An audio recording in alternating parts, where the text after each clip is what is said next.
as I said, that there is no one way of approaching it, but we thought maybe if we organize the learnings in thematic way, that might help.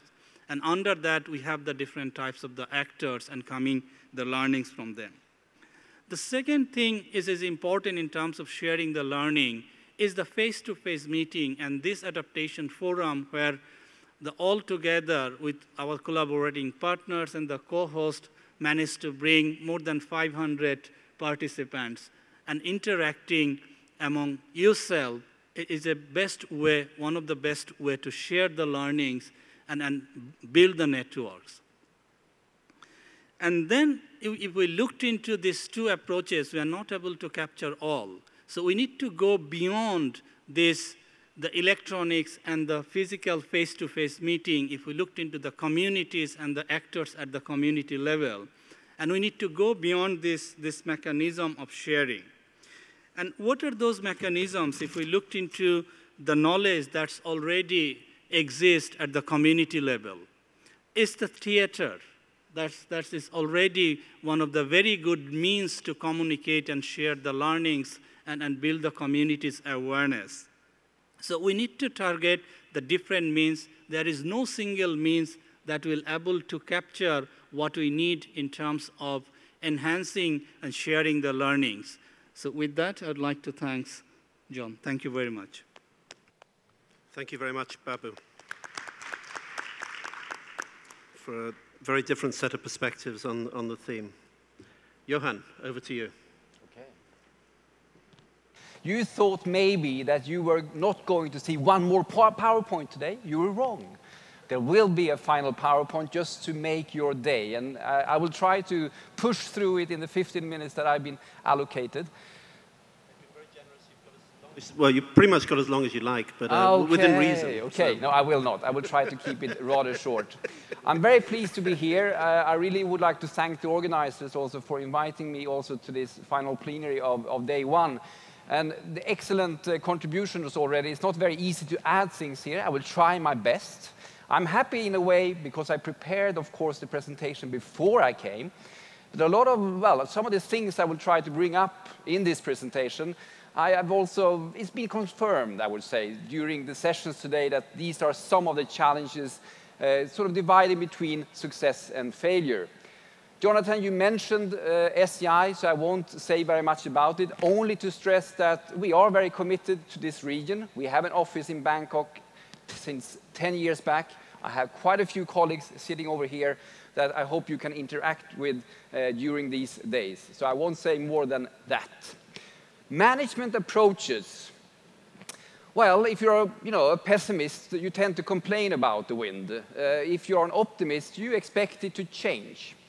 And if you're a realist, you adjust the sails. And I think when it comes to adaptation, to management, to environmental changes, we have to be realists. We have to continuously adjust the way we are operating and planning our societies. We know more and more that as humans, we are in the driving seat, not only of our own development, but actually what is happening on this entire planet. Climate change is just one aspect of this, of course. We should also remember, and many policymakers stress this, and many of the people we are talking with outside of the environment community is stressing also the fact that comes from the UNDP 2010 Human Development Report. Never have so many people lived in prosperity. There have been substantial progress over the last 20 years, not least in this region. People have more access to food and water, although we still have a lot of challenges with this. And people also have more possibilities than ever before to influence their lives. This is an important progress, and I think it's very important that we also highlight that there are positive developments.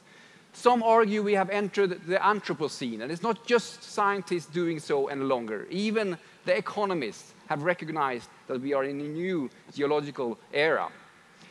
Talking to colleagues in SEI, I just want to highlight 5 bottlenecks in adaptation research. And you can say that these are areas from a research perspective that will separate us from failure or success. And these are generalizations and hopefully provoke some discussions, of course. One is that adaptation research tends to ignore stakeholders' others' priorities. We tend to see that climate is the driver, the priority. Many of our stakeholders have other priorities as well. We have to get climate change into a context. We tend to underestimate or not understand the decision realities of many stakeholders. If we can better understand these realities, we can also, in a much more efficient way, tailor-made our recommendations for actions. We also have a challenge related to science in the fact that we have uncertainty still. Many policymakers, decision makers looking at short-term needs tend to wait before they act in this case. Because we have to be honest and say that there are uncertainties, of course. This sometimes challenges us as scientists, because policymakers, decision makers, they actually want to hear facts, what is happening right now, and we cannot always answer to that. There is also a mismatch in the scale of much of the information we are providing and the information that users actually need, in particular at the local level. Global models are still dominating, and we are trying to translate them into information that actually users need. And then, of course, there is a mismatch between how we manage current variability, current challenges, and more mid to long-term changes. So these are some areas, gaps in the research that we need to address. So I see three challenges in particular related to science, to policy. And I will in particular highlight a few things considering the last of these. But one thing is that we sometimes tend to see too much simplicity. We have to see climate change in a broader context. We quite often hear about climate refugees, for instance. Or we can actually tend to hear also the fact that policymakers, in particular at the national level, sometimes try to hide other problems behind climate change. Other problems that they do not want to address or politically prioritize, or can mask failures in certain areas. So we cannot be too simplistic in the Anthropocene. We have to show complexity. We have to demonstrate that there are so many different factors and perspectives that we need to address when we talk about adaptation to changes and not just climate change. We have huge land use changes, transformational landscapes. And I decided to show a picture from Europe rather than Asia to show that this is, of course, something that has completely changed also the continent where I live. This is the Rhine River, early 1800s to the left, and in the 20th century to the right. What happens when we have climate change adding to these changes in landscapes? We have large-scale resources development that transforms the surface of this planet. And we have changes in population, one area that we still have difficulties to talk about. But we know now, for instance, that urban population is growing by about 1 million people every week. So in 1950, these were the megacities of the world. One generation later, this is how it will look like. The number of megacities, and in particular Asia, you can see there is a quite extraordinary transition. What are the impacts of this? What are the vulnerability related to these changes? And what is the scale of these changes compared to many of the other environmental or socioeconomic changes that we are seeing? And the fact that population continues to grow, and you can now go into a population clock, and every second, accuracy, I'm not sure, see what is happening. But there may also be too much complexity, which may prevent action. I'm going to show you some terrible slides, but these are the kind of slides we are producing today for policymakers to make them act. This is one example. It's clear, isn't it? Everything is connected. Of course, it's not SEI, it's the World Economic Forum this time. But so everything is connected. You can see that. You can see on the slide that you have climate change down here, which is absolutely connected to slowing Chinese economy or liquidity crunch up here. So very, very complex interactions, of course. And if you are a policymaker, where do you start? How do you deal with these interactions that really go across the society? In our discipline, we quite often and increasingly talk about the nexus, the sector integration. That's fine. On paper, easy. Agriculture, water, energy must collaborate. They are dealing with the same resources. But in reality, we know that this is very, very complex. How do we provide advice? How do we provide knowledge? And how do we translate our science into knowledge that is relevant for these sectors, also in a way that they can collaborate? This is beautiful, isn't it? It's very clear, this slide. This is the reality, though, of more local level planners. And this is reality. This is the water abstraction from the Jordan River expected in 2025. This is how it will look like. So this is where the local water or the regional water planners are sitting in the middle here today. And on top of this, we have to put our climate models. So that's the complexity we have to deal with, but also then translate. So my really key point is related to this underestimation, I would argue, of our understanding of the supply-demand change related to data, information, knowledge, services, and capacity. We talk a lot about capacity building at this conference. We talk a lot about data and information and knowledge. We talk less about service, actually. We are service providers as scientists. So this is the link we want to see. And this is where the weakness is, really, quite frankly. So this slide, I try to summarize this. We have sort of two sides of the coin here that we have to somehow merge if we want to become more efficient. On the upper side, we have science, what many of us in this room are dealing with. We are dealing with monitoring, data. We are analyzing data. We are developing information. And we are, to a certain degree, transforming this to some kind of relevant services for users or clients or whatever we want to call them, stakeholders. I've heard many names. We also then need to develop our capacity and skills, how we provide this information, dissemination. And you talked about it also briefly, the importance of trying to disseminate knowledge. This is one part that we often control quite a lot. We can deal with it. Tougher is under the line. That's where the users actually are. And we quite often tend to forget that we need to interact with them very actively. And we believe that we know what they need. But the capacity building on that level also entails many aspects. Actually, a capacity among users to understand and identify the problem, first of all. And what information and service do they need in that case? Quite often, this is not well understood. They also have to have the skills to acquire information and services, which is also very, very important. And they have to then be able to translate this into action, and then in the end, to implement, learn, and adapt. This lower area is an area where I would argue we have less understanding, and we have a tendency not to, in the scientific community also, I would argue, not to include this lower level in our planning from the beginning. I asked at the Asia Adaptation Forum last year how many people in the audience actually represented the implementers, the city planners, people from agriculture. Can you raise your hand? How many are you? 2, 3, 4, 5. Okay, so you can see we still have a challenge to reach out to those that we are actually talking about more or less the whole time. So just a few additional points that I would like to add. Some uncertainties or areas that we tend to not discuss very much in addition to this. This is Niels Bohr. He has excellent quotes. Prediction is very difficult, especially about the future. Yes, I tend to agree. This fantastic graph shows world trade related to grains and oil seeds.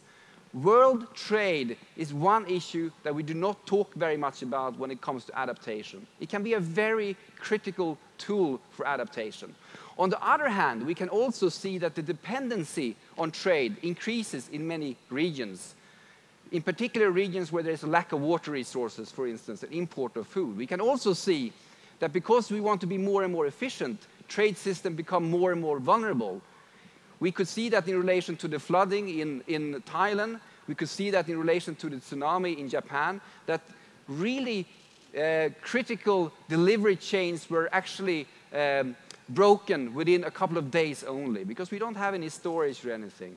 So trade is one area where I believe in adaptation science and in our discussions we need to focus much more. And of course there are linkages here between mitigation and adaptation and other areas as well, of course. Another thing is, of course, the understanding of the changing landscape of information and data. Last week I was at the seminar meeting a young person from Spotify, you know, the music site. The way they are speaking is completely different from my way of speaking about data. For them, they take for granted that data should be open access, free to everyone. I asked him about quality control, and basically he said, well, quality is less important as long as the data is accessible. So that is the new landscape. The question is, of course, is this available for everyone? How do we make sure that information, data is accessible to all people in the new world? But it is clearly an area that is under expansion. How can we use this much more actively? And of course, the global change the change in the global landscape, which is now emerging after Rio. I'm very optimistic after the Rio conference. I think it was actually quite successful. It's amazing. We gathered almost 200 countries and world leaders to talk about sustainability and the future. That in itself is an achievement. We can argue that they should agree more on things, but we are quite different in different parts of the world. We have new concepts coming up, green economy. What is interesting there, and I want just to highlight, again, we have to build on the reality of many of our decision makers. One thing that will be on the international agenda in the coming years are jobs, for instance. Can we link up our adaptation strategies to the green economy agenda, to the job creation agenda, which actually some countries have tried to do? Then we are likely to be much more successful on the political arena. In our own organization, we are also, of course, working with different tools. And I almost feel a bit, well, you know, I would say like this. In the previous session, there was a very nice presentation by a person, I won't mention who said, you know, show the picture of all these different platforms. I'm humble, you know, and someone said in the audience that there are so many platforms. So maybe that is something for us to think about also. How do you actually coordinate more between all these different data providers and so on and so forth? These are some areas where we are working with the We Adapt tool and the SummerNet program. What I would like to stress is that these tools are absolutely nothing without the partnerships with many, many organizations in the region. So we don't want to build something in isolation. One thing I would like to mention on the SummerNet program, which I think is key or links to what I've been trying to convey here, is that in the next phase, we have said that the dominantly science-based network of SummerNet must link much more to the users, to the practitioners. So we are going to establish a practitioners network connected directly to the SummerNet program. If we don't adapt, what happens? Who knows? We'll see. The future will maybe tell us. We should not maybe, you know, read too much, but also look where we are putting our footsteps. And to end also with a quote, of course, life can only be understood backwards, but must be lived forwards. And I think this is also key. The next generation, the young people today, and the next generation expects us in this room to really understand that. They are not waiting for a world that is doomed. They're waiting for a world where they can continue to develop, like the UNDP report actually said in one of my first pictures. So thank you very much. Thank you, Johan, for a very stimulating and in some ways provocative. But I think actually the message that I hear from the panel is actually a fairly hopeful one.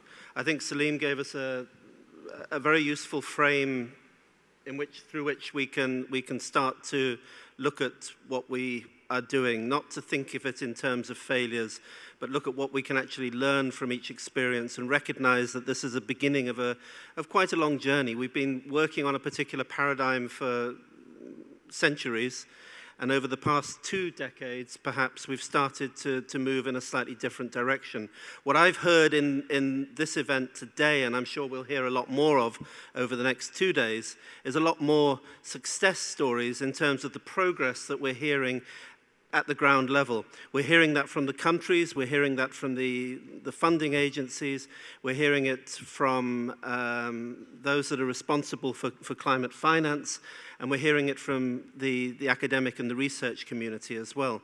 We're also, we've heard from Babu about the tremendous amount of knowledge that's out there and the tools that are there and the ways and the difficulties that we have in actually categorizing the information that's there if we want to, if we want to talk about success and failures. It's simply not a useful dichotomy on which we can analyze the complexity that we're dealing with.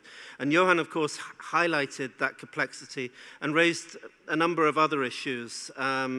It was a very wide-ranging talk, but I particularly wanted to mention the focus on green growth and green economy, because when we look at adaptation as a frame through which development is viewed, we tend to see things rather negatively. It's a challenge, right? I mean, this whole thing of adaptation costs money. It's how do we involve the private sector? But the green growth, green economy paradigm sees things slightly different. It sees things in terms of opportunities. It sees things in terms of creating an economy that is going to be responsive to this. In some ways, of course, we're talking about different things, but we're all talking about development. So I'd like to leave my summary at that. And perhaps one other thing that struck me as I was listening to the excellent presentation